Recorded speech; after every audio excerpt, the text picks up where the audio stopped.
You can start over if you want. Yeah, I got it. So Amber and I were at the Atomic Lounge, I guess it is, on First Avenue. You've been there. Mm. If you haven't been there, you need to go. Yeah. You need to take anybody that you're interested in and go in there because it is a cool as fuck place. It's a little bar. It's kind of narrow.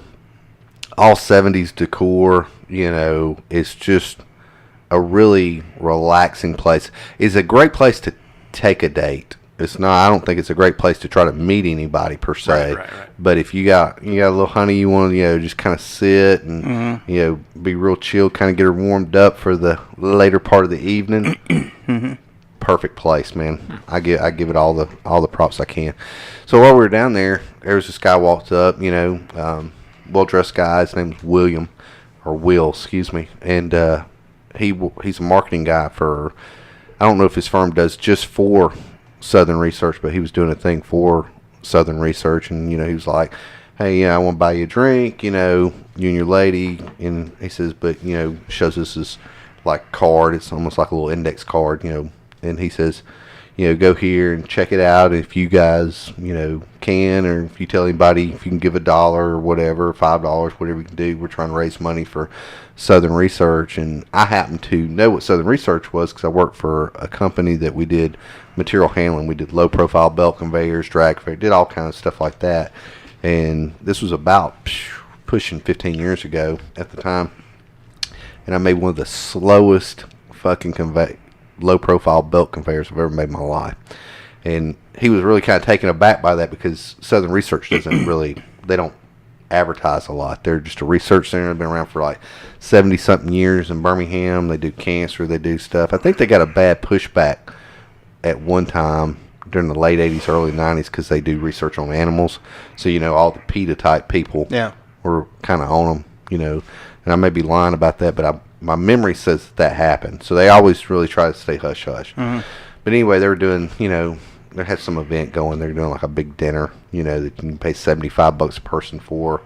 Of course, dinner doesn't cost that much when you're banqueting out for a bunch of people, so they're probably pocketing 50 plus pieces. But anyway, he goes on and on about that. But I thought it was pretty neat. Or he looked at me a little funny that I knew about Southern Research, but I made this belt conveyor, about 1.5 inch wide belt, and it was all medical grade. Yeah, it was crazy. 1.5 inch wide belt. Thing was probably about 1.5 foot long, and it's a tabletop conveyor. And the damn motor on this thing was ginormous because of the electric motor, because it had the controller and all that stuff, just a dial control. Was it made for a centipede to get a workout or what? Basically, they were extracting stent heart material to do like bypasses and stuff like that. And the guy, of course, they were real hush hush about what it was. And I remember the old guy that came in, he was just real super secretive about it, and I thought it was funny. But this belt conveyor went so slow, we had to put tick marks on it and a single mark on the metal slide part, just so that we knew the damn thing was moving. That's how fucking slow this thing was going. Jesus. So it was interesting, but all that to be said, it was kind of funny. Amber kind of rolled her eyes at me because she's like, "Fucking, of course you would know, about something like that." It seems like if it's obscure, I've had my finger in it. You know what I'm saying? Yeah. So, but I did tell the guy I was Dave might know what you're saying. I had my fingers in a few obscure spots myself. But I did tell the guy I'd give him a shout out. Hopefully he listens. I told him what it was, but you never know if people are going to pay attention to what you're saying too. So what's the shout out? It's a dinner. I wish I had the card, but if you go to Southern Research, and God, Amber probably has the card. I'll have to come back and edit it in, but basically there's they're trying to raise money, trying to bring awareness. So I'm sure if you look up Southern Research, awareness or charity or something like that, you'll find their thing. We looked it up while we were talking to him, and it came up pretty quick. So awesome. So, but shout out to him, good guy, bought me a great drink. So all that to be said. Did it have Red Bull in it? It did. I was surprised. I met the guy last night, Chris, and the guy sits down right out of the gate. Mr. I'm not drinking. what was that? Red Bull and vodka right Yeah. out of the gate. Yeah. I was very proud of you. Two of them, bam, Yeah. bam, back to back. Yeah, it's very unusual for him. Yeah. Well, I knew I was going to be there for a while. True. Yeah. When I sat down, it's like, shit, I got about 5 hours to kill. I got to numb my backside here a little bit because this fucking chair Yeah. is going to get a little Yeah. tender on the back of Where those were you old guys sitting? hams. We went to Twin Peaks, so I had Yeah. to give those guys a shout out. We had We had good seats, didn't we? we had the best seats. I'm telling you what, fucking Dave got there way early, kissed ass, did whatever he was going to do, but he got us some primo seats That sounds compared like a to a good lot place of to other watch people. it. Oh my God. Yeah. Now the other side of the restaurant Was packed. they had them stacked up on each other like fucking plywood. Yeah. And we're all over here like we fucking paid extra or all something. stretched out out. and fucking legs moving and stuff. Yeah, man. But it was good. Let's talk about that. Let's talk about that fight, man. Let's talk about it. Let's start with Pettis versus Ferguson. Ferguson. Yep. Boy, those boys went to town. They did. They Man, really did. It made my hands start sweating. I mean, I like these two guys, 185ers. I think so. Yeah. Yeah, dude, both of them are very skilled strikers. Very skilled strikers. So, and a lot of people like when they watch fights. You know, if you're not a grappler, grappling seems boring. There's a lot that goes on. If you're not a grappler, you don't realize what's going on. You don't understand the control. You don't understand the blocking.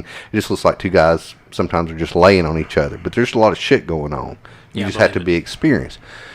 But everybody loves a striking fight, you know, because they're moving around. It's exciting and this and that. And I'm going to tell you what, you talking about two cats that put on a fucking show. These guys... They were all over the place, and Anthony Pettis is very dynamic. Have you ever, and I'll say this, are you experienced with seeing anything like capoeira, stuff like that, where the Brazilian, where Dancing around. they're dancing around doing that shit? Just on TV. Yeah. Movies. Anthony Pettis brings that shit to the fucking stage and uses it. And he did a fucking capoeira kick, son. If he would have knocked him out, if he didn't knock, it would have been a high. It worked. Oh, yeah. No, it didn't last night. It didn't last night. He didn't knock him out, but Yeah, but I mean, it he worked. connected. He connected. Oh, fuck yeah. So, but this is the same guy. Back it up about, 7-8 years when he was fighting in another organization. He was fighting this guy named Ben Henderson, and Ben was running from him. And Ben Henderson's a great fighter too. They were going to town, and Ben Henderson was kind of doing the back pedal. He was running backwards. Anthony Pettis started chasing after him, and he run up the side of the fence, halfway up the fence, and jumped off the fence and kicked him in the face and knocked him out. Yeah. It was unbelievable. Yeah. They use it. Remind me about that. I want to look at that later. They use it on highlight reels for almost every damn organization. It's like, because the organization that happened with, they're no longer around. But so anyway, Ferguson is just a great striker. He doesn't do anything really overly flashy. He's just a great striker. But fucking Pettis, man, he was doing something, had him pretty backed up against the cage, and he just cartwheeled down onto one hand and kicked him in the side of the face. Yeah. Capoeira style. And of course, we were all like, whoa! You know, it was like, shit. Now, it didn't knock him out. I mean, Yeah.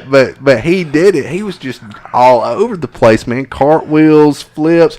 He did something that I thought was pretty cool. He hit Ferguson, and Ferguson hit him, or he tried to do something, and he fell back into the cage, and he bounced off that ring and off to the side as Ferguson was diving in. I think it was Ferguson hit him and knocked him backwards, stumbled him back about 3 steps, and he fell. And when he fell, his shoulder blades hit the cage, and then he used it? he used it like a springboard. He bounced off the damn cage, and Ferguson was like diving in on him, and it was like they passed like 2 ships in the night. Yeah. It's like, Yeah. and Pettis is up, and even Ferguson kind of turned around with a smile on his face, like, son of a bitch. Yeah. But you know what was surprising is that didn't get fight of the night. Did you hear what did? Oh, the knockout from the Beast. Yep. Yeah. Yep. Lewis and Volkov. Volkov. Yeah. That was so you had 2 light heavyweight guys going. They're heavy, aren't they? I thought. Volkos, they're like the Beast is like 260. Oh, I'm sorry, heavyweight. Yeah. Who was like? Oh, the other guys were light heavyweights. The guys that came after them. But Lewis was getting his ass kicked basically the whole fight. He's winded. He's a large. You're heavyweight. You're a big guy. You know. Looks like a big silverback gorilla. Yeah. And damn, man, with about a minute left in the final round, I turned to Chris. I said, this other guy that's been winning, I said, he's going to screw around and get knocked out with 10 seconds left. And I called it, though, and I said, I've seen it before. I've seen it before because he was working him. But, like, even when he'd get one in and the guy would stumble or whatever, he wouldn't finish. He wouldn't just get on him and finish. Yeah. Was it because he wanted to? I don't know, man. I think he was winded, to be honest with you. Yeah, he was. I think he was just trying to keep that steady pace where he didn't want to fuck up. Yeah. He didn't want to overcommit. Yeah. I really think.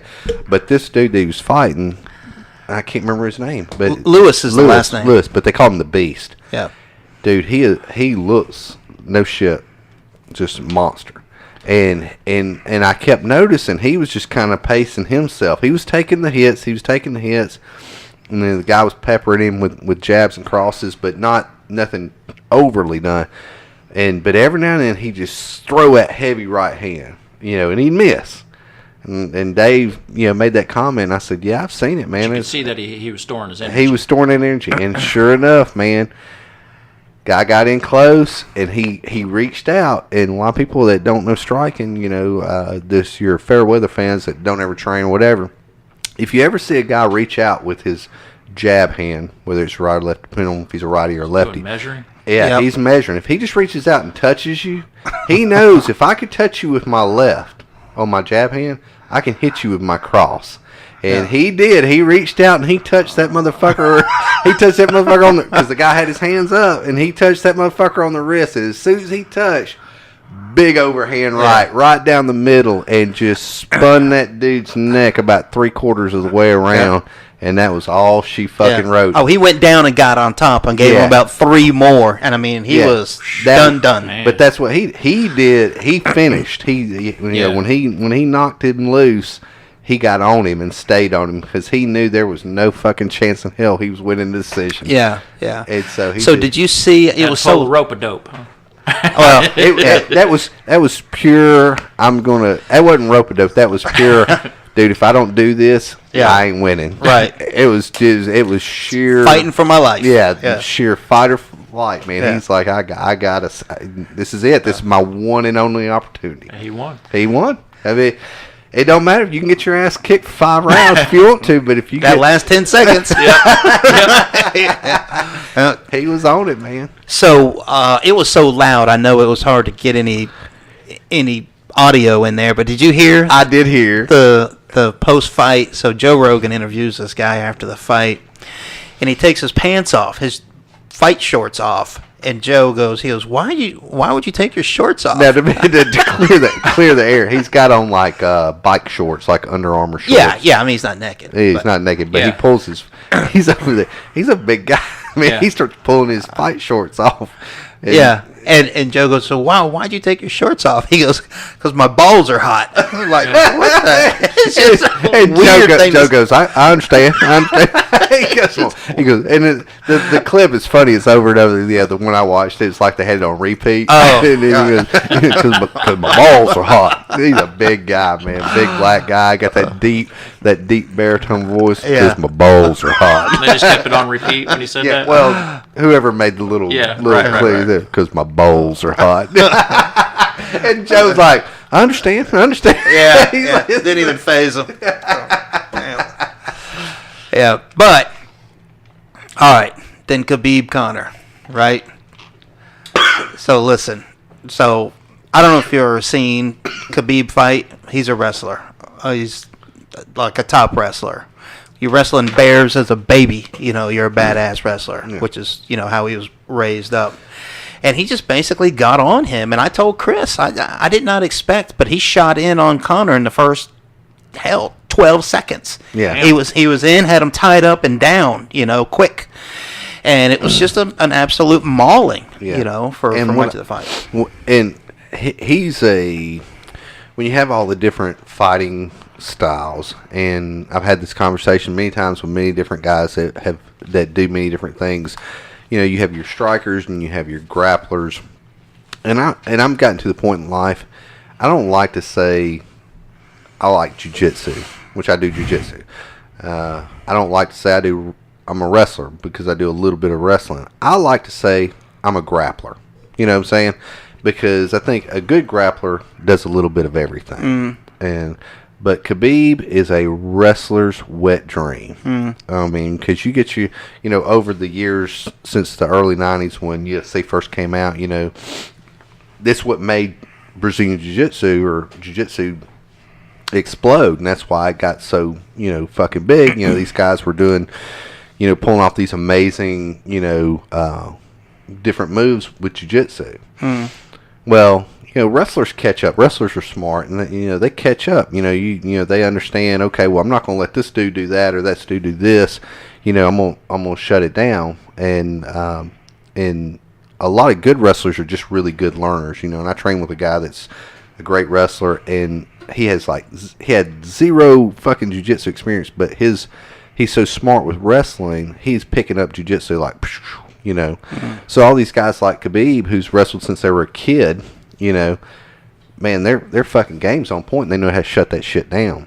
And I loved, when we were talking about last night, the way he took Conor down, and he had his legs. He had both Conor's legs between his, and he wrapped them up, okay? And he was really, if you were paying attention to what he was doing, it's like, oh, he's just holding. He's not holding. He had his crotch, which has a cup on, basically against Conor's knees. He's got his chest on and arms wrapped around his thighs, and he's got his legs crossed behind Conor's heels. Okay? What he's doing, he's fucking pulling with his legs and his arms and pushing with his groin, and he's hyperextending both those fucking knees that are crossed, because Conor's good on his feet.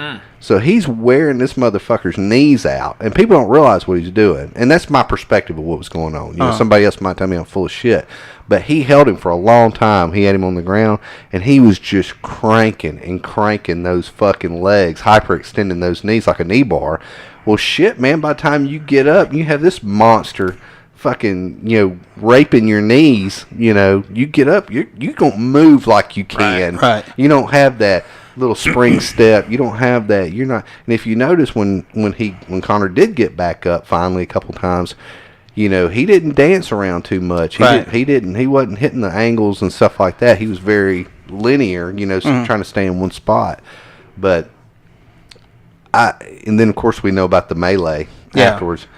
I'm gonna tell you what, I typically don't go for that shit. I do want people to be, sportsmanlike and stuff like that. But I think McGregor's a great fighter, has the ability to be a legend, and he's going to be a legend. Don't get me wrong, but his fucking attitude, it's out of control. It's ridiculous. And the thing about it is, and some other people said this online in different social media outlets, if the fight would have went the different way, and he'd have won, okay, Conor won. Say Conor won.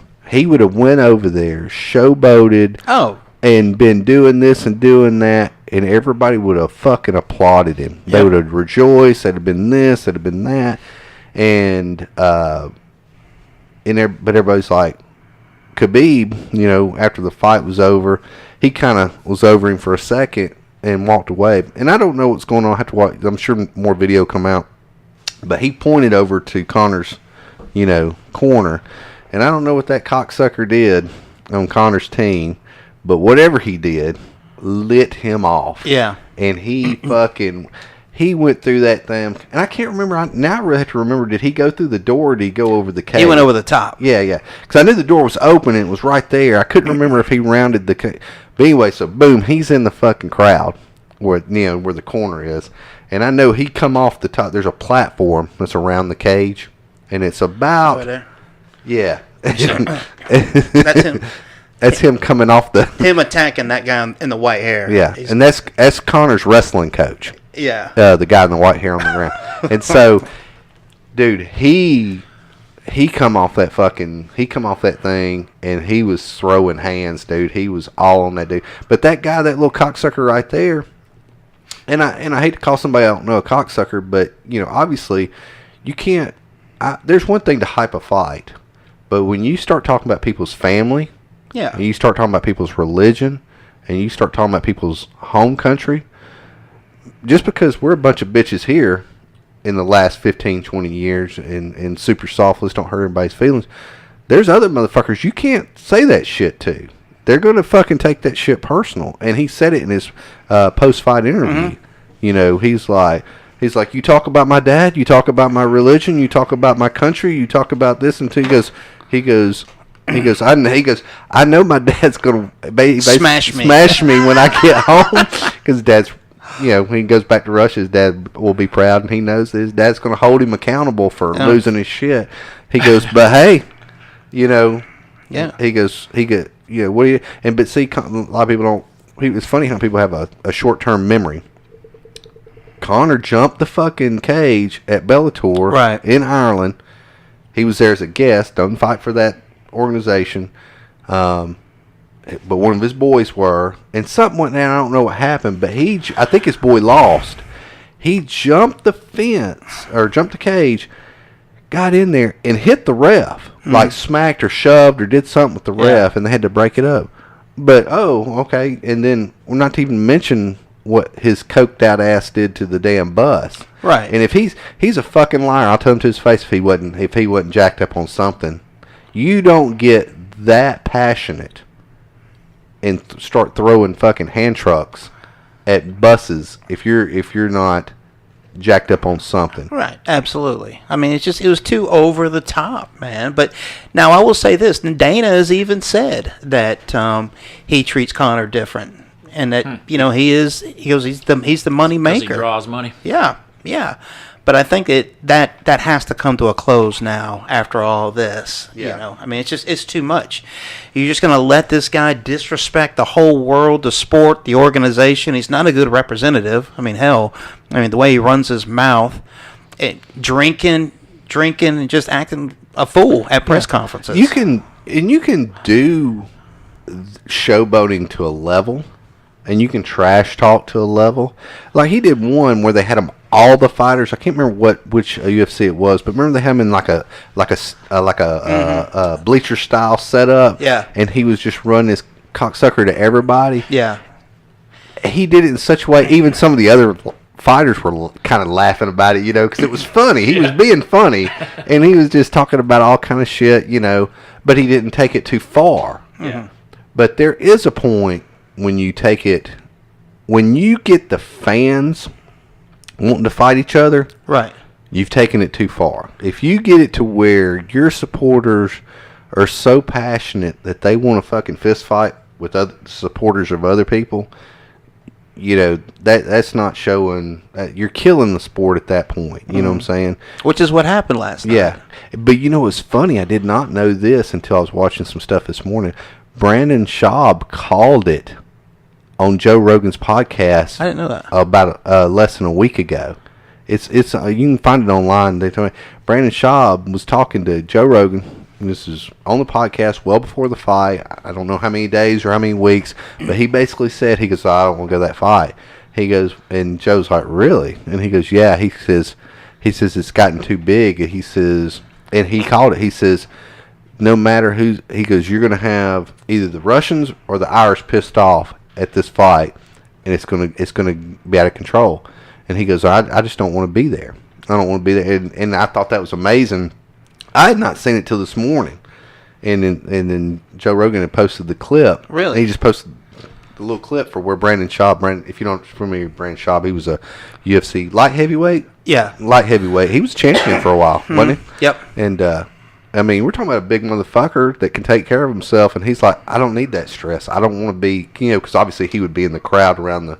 He goes, I don't need that stress in my life. He goes, I don't, and the one thing I can relate to, because I fought a little bit, he's like, even going to fights now, he doesn't like to, because you start getting antsy. You know what I'm saying? Mm-hmm. And I feel that same thing. Your hands start sweating, just being in that environment, and you start you know, your hands start sweating, your heart rate starts getting up, and you just start getting in that mode. And it was one of the things that was tough about reffing is like, even I'm the official, but you know, being back in the back, you know, you're going and checking on fighters, making sure hands are wrapped, doing this stuff and that. But that fucking smell? You can smell that shit, and it changes your whole persona. Yeah, and it's a difficult thing to let go of. If you've ever done it, it's a difficult thing to let go. And that's why wrestlers have a big hard time, like the good wrestlers that come out of like college and stuff like that, because at 21 years old max, unless they're going to Olympics or something like that, boom, everything they've done for the last 10 years of their life, from the time they're 12 years old, prepubescent, you know, the whole gamut of their body changing through, you know, all the hormones and stuff, to bam, it's over. So what do I do now? You know, it's like, what the fuck? So you got, it's like you take a warrior and now there's no war. Yeah. Yeah. And so when you how do you get your adrenaline fix? Yeah. How do you deal with that kind of shit? You know, you got to start coaching. You got to start dealing with whatever, and that's why the good ones, they coach. You know, they you can't just let it go. You know, for a lot of them, they can't just, okay, I'm done. This right. is, you know, type thing.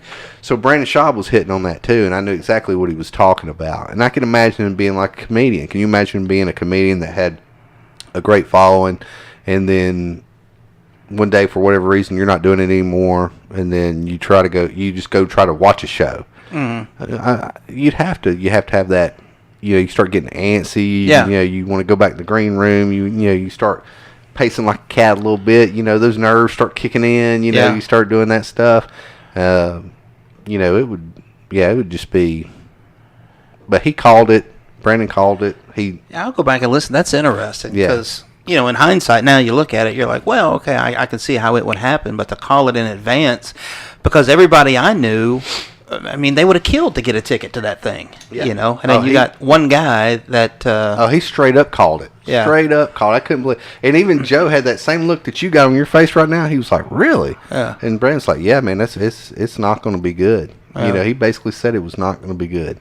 Well, you could hear, if you go back and listen to some of the clips that people are recording on their phones, you can hear Joe Rogan go. He goes, when Khabib's brothers jump in, you hear Rogan go, "Are you fucking kidding me?" I guess he's still sitting down at the table, and Joe's just like, "Are you fucking kidding me right now?" And it's just people just every which way.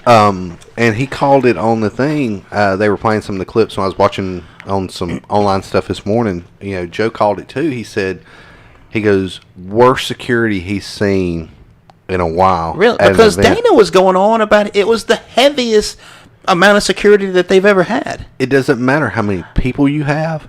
If you don't have leadership and contingency plan, me and Joe could be out here with 50 fucking armed soldiers. If Joe isn't leading, or I'm not leading, or somebody's not leading, so there was no direction. They should have had a pre-fight meeting with all the sheriffs, with all the, you know, because there was a lot of uniformed sheriffs there, Sheriff's County.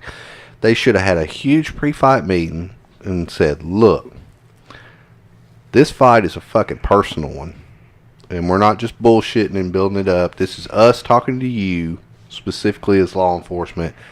We got to have people in the right spots because a lot of people don't understand." Like when I worked the boxing matches here, you know, for the Bronze Bomber and all that stuff like that, and I'm his corner guy. I'm fucking standing there with a damn nice coat on, right?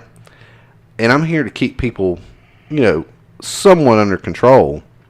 But I'm one guy.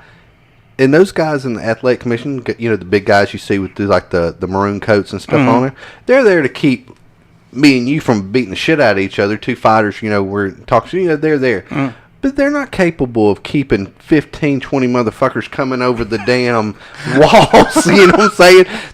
At that point, they're like, I don't make enough money for this shit. Yeah. You know what I'm saying? I'm not responsible for taking a fucking raw punch from one of these knuckleheads. You know what I'm saying? Yeah. They're gonna do what they can to a point, but they're also gonna take care of themselves. Oh, absolutely. Now the sheriff's department guys, that's what they're there for. And if you saw when they took Conor back and they took Kahbib back, there was like 20 of those Oh, yeah. motherfuckers. Yeah. But the thing about it was, when it went off, when it went down, they're in the back. Yeah, you saw a lot of the maroon, the red coats is what you saw. Yeah. Yeah. Those guys aren't there for that. That's not, those guys aren't, that's not what they're trained for. These are guys that probably are making, I don't know what Vegas pays, but they were paying us like $15 an hour to do that shit. Okay?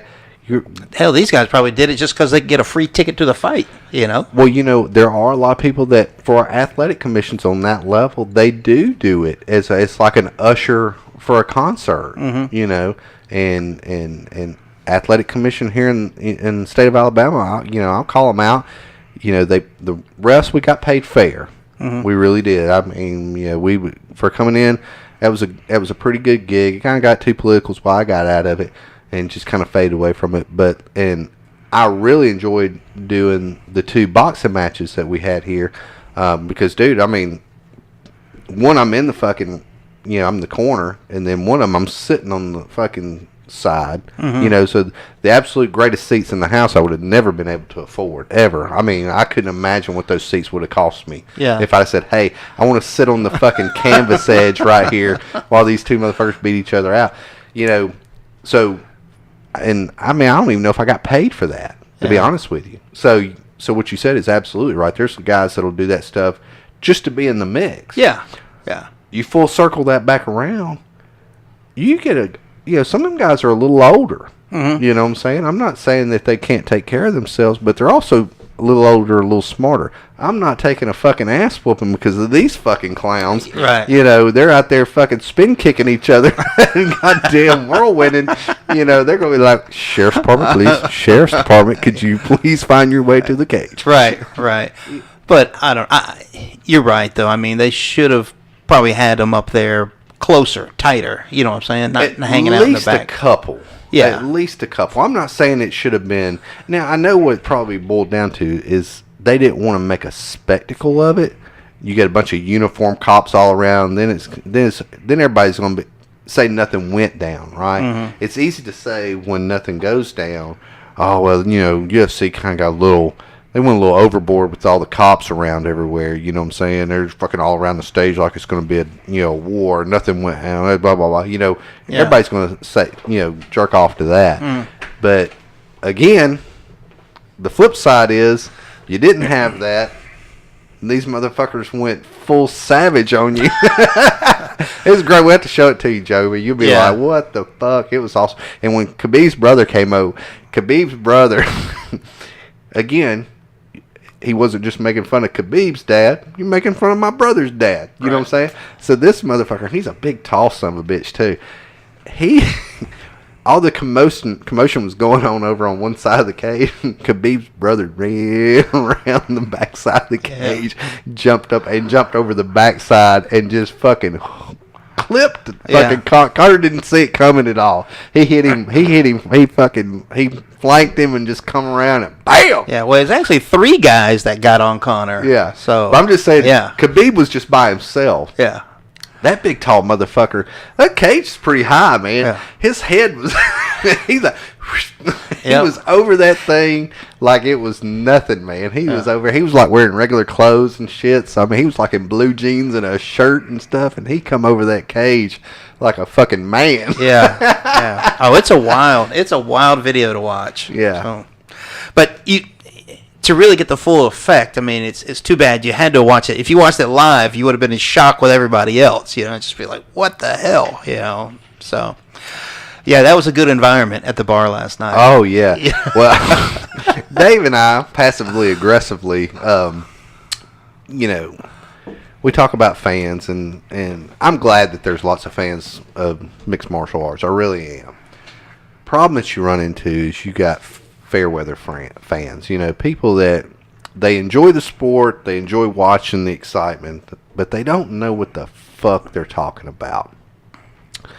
And I don't know what the fuck I'm talking about when it comes to football, right? I don't, you hear these guys, oh, he's going to do this play, that play. I can tell by their lineup. That's great, man. To me, that's a fan. Tim is a fan of football. Tim can fucking watch them line up, and he's got an idea of what they're doing. Yeah, he can break it down. Yeah, he knows what's going on.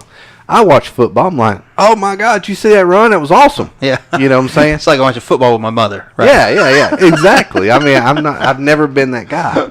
So it's hard for me to watch that kind of stuff with people that's never done it, because they ooh and ah about shit, and I'm like, I start looking at them like, what you oohing and ahhing for? He's not doing anything. You know what I'm saying? We had this, and apparently, depending on who you talk to, everybody's got Irish blood in them, right? But if you're an Irish fan. But this guy that was sitting over there, that ginger that was sitting over on our table? No, remember our table's here, and there was a table sitting over there, had a little red-headed, stocky guy sitting over there. Well, he was hooting and holler for Connor the most. Sitting at that table with that cute little girl that I like so much. But he was on the end. Yeah. And I knew he was a Jackass fan. Yeah. When he was like, yeah, luck of the Irish. I was like, first of all, motherfucker, it's insulting to even Conor McGregor for saying luck, because he puts in work. Yeah. I mean, we can't take away the fact that he puts in fucking work. You can't do the things that he has done and say luck of the Irish, okay? You're a fucking asshole, okay? Yeah. And so, of course, of all these huge fair weather fans that were screaming for Connor when he comes out and this and that, me and old Dave over here, and Dave did it best, but I was agitating on. I can't remember if it was the first round or the second round, or in between. Dave sitting over there, he just kind of leans back and he says real loud, he goes, where are all those Conor McGregor fans at? Because the whole place was just quiet. Quiet, dude. It was church mouth. And me and Dave are like we may have been the only guys. There weren't many, I'll tell you. in a about 100-person square area. There were about 100+ people. Me and this knucklehead are sitting over here going, "Go Kahbib, go Kahbib!" Yeah, and like he's kicking ass, right? And everybody else all quiet because they want to ride the coattails of the most popular guy. Yeah. They don't know. They haven't watched. Yeah, they don't know what this. They had no idea who Kahbib was. Yeah. I can tell you, 70% of those people didn't know who fuck Kahbib was. Yeah, and they didn't know the fucking mauling that was about to happen, and.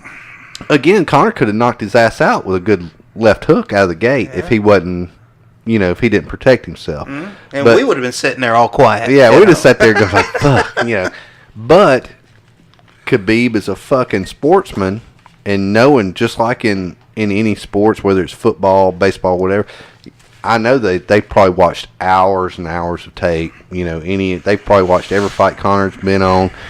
If he's got a good crew, which obviously he does, that's, if you ever think you're going to do it by yourself, you're full of shit. Mm-hmm. Okay? And that's my opinion. There's nobody, even John Jones, great as he is, he's got good coaches. And those good coaches sit down and they watch the tape. When they sign that shit before the ink's dry, they're getting tape together of who that person's fighting. And they okay, where does he drop his hands? Where does he make a step wrong? Where does he put his head in wrong?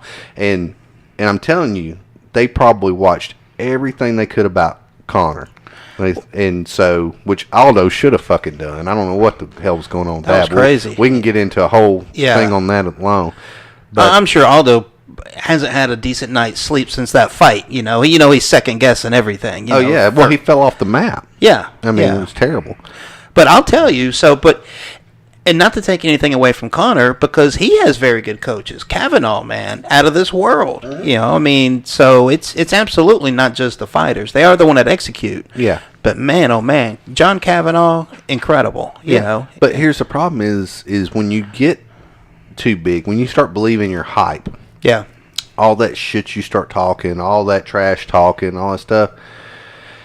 That's okay if you remember it's an act. Mm-hmm. If you remember you're selling tickets, and you still have to be smart enough to know that this person that's getting in the cage with me can whip my fucking ass. I'm not fucking fixing to fight goddamn high school math teacher over here, okay? Well, he probably remembered it for that boxing match, huh? Well, even he did a fine job on that, but in I think I know where you're going with that. He didn't as much trash talking as he did for the pre-fights of that. He was very careful how he executed that boxing match, and Mayweather, let him felt him out those first few rounds, and he wasn't going to go out there and do something stupid. He knew that McGregor had a hell of a left hook. Mm-hmm. And so Mayweather's like, okay, I'll let him fucking win a couple rounds. He goes, I'll let him, I'm gonna feel him out and see what he's got, And they're talking about having another one. Yeah, they're talking about it. They're teasing it. Yeah, but I don't know if people will be Between that those excited. two again, or two different people? Mayweather and McGregor. I don't know if it'll sell like that first one did. That's just a money grab, is what they're doing now. Oh yeah. Well, kind of like the Mayweather Pacquiao fight. Yeah. Oh, and man, they caught some shit on that because Pacquiao was hurt, had a fucked up rib or something like that, and fought anyway. Yeah. And everybody was pissed. Everybody was like, we would have rather you put it off for 3 months, healed up. Because it was a boring fight. Were you there with me? Was that you? I can't remember if me and you watched that fight together or not. I was at Twin Peaks. And it was, I don't remember who I was with, but it was misery. They were packing us in where you couldn't even sit with your group. Yeah, that was when me, you, a couple other guys, they jammed us in. Yeah. So we were sitting in a booth, and I had some clown standing next to my booth with his ass right here the whole time. And there's no way. They had to be breaking some kind of fire code. Then they charged us $20 on top of that. Yeah. Damn. Yeah. To get into Twin Peaks. Just to get in the door. Not to eat, not to drink, not to do anything. Which I thought was weird. I thought you couldn't do that either, but I don't know. Well, they broke their fire code. They had to, because it was, bodies on top of bodies. Yeah, in it was supposed to be the fight of the century. Oh, that was ridiculous. It was boring. It was complete horseshit. Yeah, but I look forward to hearing what they held Khabib's money. Yeah, but they paid Conor. And that's another thing that pisses me the fuck off. I think they should have held both of them's money, kind of figured out what was going on. Investigated the whole thing. Yeah. But they paid Conor right out of the gate. And that's just another fucking thing where he's going to be like, well, I didn't do anything fucking wrong. I didn't do blah, blah, blah, blah. Yeah, it just adds to that fucking, I don't know. It is. And my ex-sister-in-law, who's Irish, she'll probably listen to this. What did she send me? And I posted Lucky the Irish. Yeah. She's a Fairweather fan too, and she posted some shit to me. I have to look it up here. Hold on a second, y'all bear with me. But I was like, you gotta be fucking kidding me. Here we go. So I posted something. Let me view the post. I'll read my post out loud. I posted a picture of Kahbib choking him out with a rear naked. Yeah, I liked it. Yeah. I really liked it. That's how he finished the fight. So I posted, what a great picture. It warms my heart. So she goes, he's a feckin' legend. In fact, she's supposed to feckin' F-E-C-K-I-N. They fucking Irish do some weird shit. And so my response was, he's a great fighter who is a piece of shit, and he doesn't deserve respect. He could have been a legend, but will ever be an embarrassment. A waste, really. And that's my way of saying, I'm giving him his props as a fighter. I think he's a great fighter, but he's a piece of shit. Yeah. And so she goes, I disagree, but that's okay. I'm like, if I could disagree if you want to, but he's still a piece of shit person. Well, I think Dana is starting. Has he always been that way, or is he just turning into that person? When he first came out to answer that question, always been cocky. He's always been cocky, but it's steaming, picking up steam. Like the first couple of fights that he did well. And they got video of him when he was doing amateur, okay, and in Ireland, and his first fight he fucking showboated after the fight, and they interviewed his coach. This has been quite a few fights back, but his coach, he came into the gym like the next day or two after that, after the fight that he had, and his coach at that time says, if you ever do that shit again, you'll never fight for me. So, end of that. So he didn't do that for quite a few fights, And then even when he fought Marcus Brimage, he whooped Marcus's ass, man. To my amazement, because Marcus is a tough guy, and everybody thought it was going to be a great fight. I've known Marcus. I trained with Marcus for quite a few years, and tough cat. Can handle it, and he just picked him apart. Unfortunately, and he didn't really showboat after that fight. But it was after that fight, Dana just started stroking that dick on him, you know what I'm saying? And then he started running that head a little bit more, And every damn fight, it's just a little bit more. It's like a kid, He's going to see how far he can push. And if he is doing the drugs, too, then it could be a combination of the both, one feeding off the other. Right. I mean, just both of them getting more intense. Well, if I was whooping people's asses left and right, I'd probably be hard to be. I'd need somebody that whispering in your ear, "You're just a man." Yeah. It's like I'd need somebody to reality check me too. You don't want to reality check them too much where they don't continue to perform. Yeah. But you gotta have somebody in your ear and says, "Hey, stupid, don't do that. Dial that shit in. Dial that shit in. Yeah. Let's prove it with our fucking hands and feet, and let's don't try to." Let's sell some tickets, but let's don't fuck up a good thing here. And that's what he's doing. He's fucking up a good thing. I think would you say he was supposed to make $100 million, close to $100 million on this? That one? was an article I Holy read, which shit. seemed astonishing to me. I don't know how accurate, but that is what I saw. So let's play devil's advocate. Let's say If he won or lost, or That was all. Yeah, It said depending on the pay-per-view sales, buys, that was the potential. Let me Google right here and see. Yeah. So with that said, typically with somebody with half a fucking brain, he would never have to work again. right? But the problem that you run into is I don't think that he's got some nice stuff. He floats out, he talks about he bought his wife a badass Range Rover or a Land Rover or something, and of course he's got a nice car. And I'll give him credit for this. This is 110% credit I have to give Conor McGregor. He's taking care of his lady. When he started doing this, he was working some bullshit job, and he decided he was going to be a fighter. She fucking supported his ass as a girlfriend, not his wife. No kids, no She had no responsibility to him whatsoever. And even at that point, even if they were, she still wouldn't have responsibility. But she took it upon herself to feed this motherfucker, make sure he was taken care of, let him train, and she didn't know he was any good. She didn't know he was any, but she stood by him. And like when he first started hitting that big money, man, he got her a house, he bought her a car, he did all that shit for her out of the gate. So I respect him for that. He didn't just, a lot of guys could just say, "Hey, bitch, I'm sorry, I'm out. I'm gonna turn you in for something." Yeah, I'm newer. I'm gonna go get me a new model. Yeah. But he has not. Now they got video of him fucking a bunch of whores in Vegas doing cocaine while he was with this girl. But when you've got that much time and money invested in somebody, I'm sure she let it slide a little bit. But but that was before they had a kid too, and I don't think they've proven him doing anything. I think she's with him all the time now, because even at the fight they rolled in, they had the fucking kid and the stroller and everything. Yeah. So I just checked. So they said Kahbib was supposed to make $2 million and Conor was to make $3 million. Oh, okay. Is what it was. Well, still. Yeah. Hey, $3 million. Man, $3 million is a lot of fucking money. You hand me $3 million. 25 minutes of working? You don't count the... Not count the training. But, actually. Dude, I'll let you beat the shit out of me. I'll train for however long it is. Yeah. I'll take a beating. It's a lot of cheese, man. But moral of the story, don't be an asshole. Oh, absolutely. I'd like to see how it changes.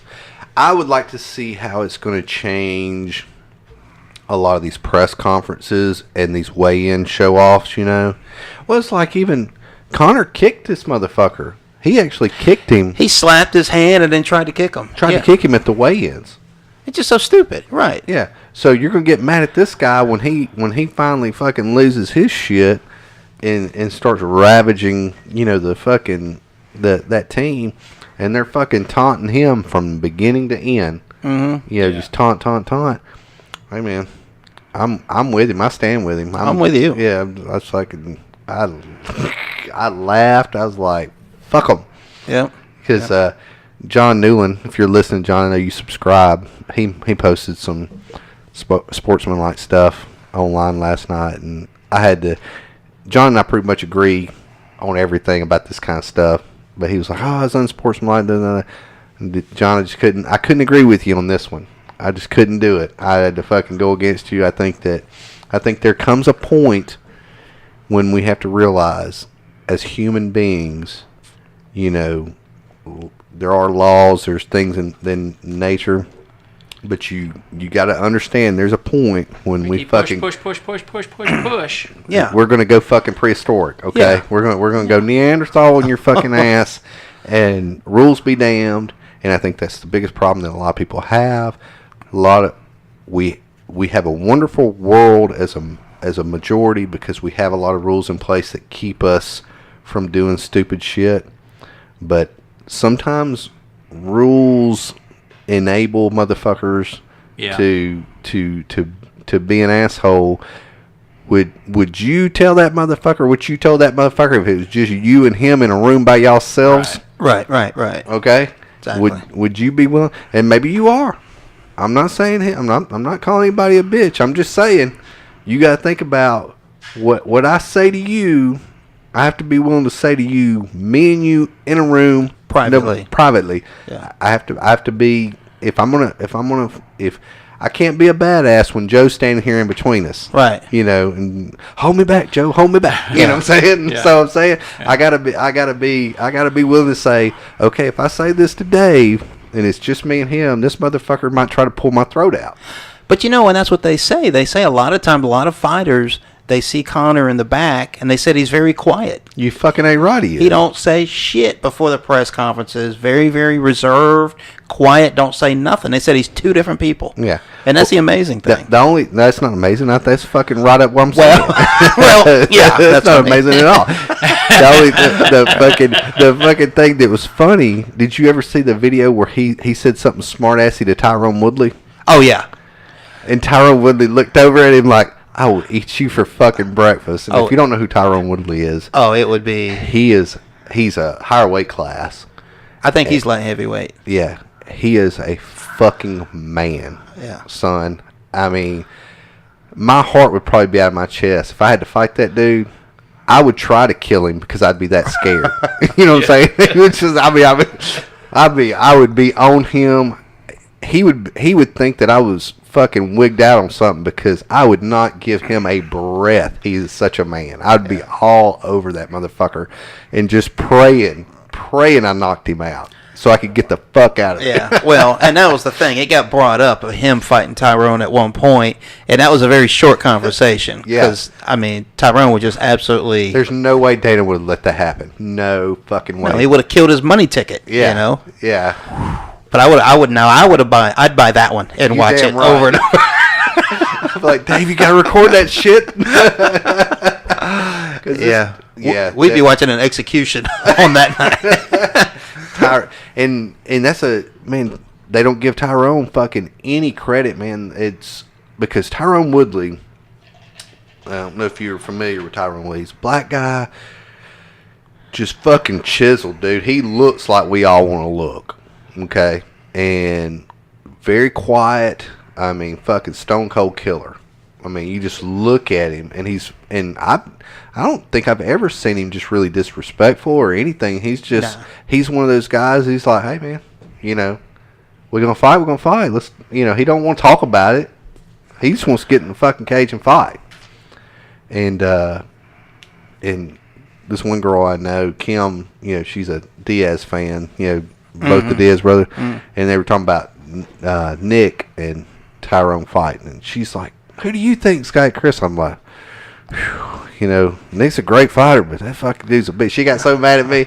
I was like, I can't help it, man. He's a beast, man. But they don't promote him. That's the fucked up thing, is they don't promote him.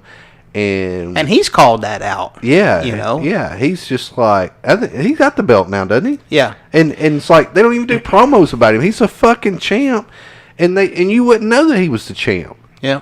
They don't, because he doesn't run his mouth.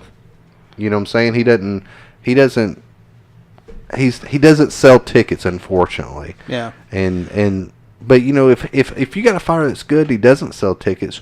Maybe as an organization, you say, okay, you don't personally sell tickets because you don't run your mouth, but we're going to have this crew over here, this marketing crew, do some amazing, spots on you. Let's do you some training videos like they used to do. Right. And we'll talk about how much of a fucking monster you are. Yeah. We'll build you up. You know what I'm saying? And so for whatever reason, they don't do that for him. No, but instead, it's almost like they encourage you to be an asshole, and just disparage your opponent and talk about whatever, you know, and it's ridiculous. So, almost going the route of the WWE, in some aspect. It is, and I think that's kind of what the sports firm that bought the UFC out here recently. I think that's what they want. Really? Yeah, I think that's because they cut a lot of. You and I were talking about Mike Goldberg being gone, bringing in different stuff, and they're trimming fat off the money where they can, so they can spend it on the fighters, and they can do because Reebok's just fucked them. They really they fucked up when they signed that Reebok deal. Yeah. They really did, because Reebok has fucked all the fighters' money up. But I think that I really think that they see how Vince McMahon did the WWE. And they make great money. They do. They fucking sell out arenas for fucking fake wrestling. Yeah. And people know it's fake. It's like... Yeah, but there's a lot of people that don't know it's fake. I don't know, man. There really are people that believe Adults? that shit. Yes, sir. Yes, sir. Wow. It goes back to the world of catch wrestling. If you're not familiar with catch wrestling, catch as, catch can, was the American jiu-jitsu. Okay, or the European jiu-jitsu is basically what it is. Mostly a top game. It's wrestling with submission locks. A lot of knee bars, arm bars, different things like very similar stuff. And the turn of the century, those guys couldn't make money doing legitimate fights because you can't put on big fights like they do UFC now. So that's how pro wrestling got started. You got a lot of these guys that were real wrestlers, real catch wrestlers. And they like, me and Dave's two catch wrestlers say, all right, instead of fighting each other for real and fucking each other up, probably breaking an arm, we're going to put on some exhibition bouts. Mm-hmm. And that's how wrestling got started. And pro wrestling got started. Yeah. And the same way in Japan. Japan's pro wrestling, it's all fake and stuff like that too. Yeah. But with all that said, it's amazing that people don't know that. There's about 10% of the moves now that they do probably in pro wrestling that are legitimate catch wrestling moves. Some of the locks, you'll see them doing some, that's some real hurtful shit. But the whole flying off the ropes and, talking half the match and, the handshake for whole, all that stuff. Obviously, if you don't know that's fucking fake, as a grown man or a grown woman, if I have to tell you that that's fake, I don't even really want to have a conversation with you. No. Yeah. But they're out there. Well, we need to, if you're listening, you need to come in because we want to have you as a guest on the show. So we can talk about it. Yes. But they take it so serious, there should be flying in here. Oh, my God. Yeah. I can't understand people getting emotional over any kind of sport where they want to fight about it. Yeah, not fight. It's one thing. I like it was last night. It was loud. It was cheering. A little shit talking. Oh, yeah. Little ribbon a little bit. But not fight. But not soccer where people actually die. Yeah. Or burning. Yeah. That's out of control. Man, we can get onto a whole fucking topic. We may have to save that, but we can get off to a whole fucking topic of that. Yeah. But since we kind of blew everybody out today, we'll wrap it up. And I'll get this stuff put up for our show this week.